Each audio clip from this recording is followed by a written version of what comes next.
मङ्गलाशासनपरैर्मदाचार्य पुरोगमैः सर्वैश्च पूर्वैराचार्यैः सत्कृतायास्तु मङ्गलम्।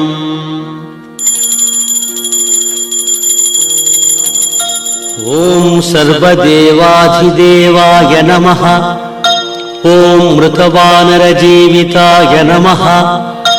ॐ मायामारीचहन्त्रे नमः। ॐ महादेवाय नमः। ॐ महाभुजाय नमः।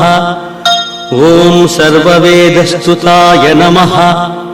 ॐ सौम्याय नमः। ॐ ब्रह्मण्याय नमः। ॐ मुनिसंस्तुताय नमः। ॐ महायोगिने नमः। ॐ महोदराय नमः। ॐ सुग्रीवेप्सितराजदाय नमः। ॐ सर्वपुण्याधिकफलाय नमः। ॐ स्मृतसर्वाघनाशनाय नमः। ॐ आदिपुरुषाय नमः। ॐ परमपुरुषाय नमः। ॐ महापुरुषाय नमः।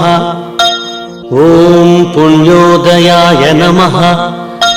ॐ दयासाराय नमः। ॐ पुराणपुरुषोत्तमाय नमः। ॐ स्मितवक्त्राय नमः। ॐ मितभाषिणे नमः। ॐ पूर्वभाषिणे नमः।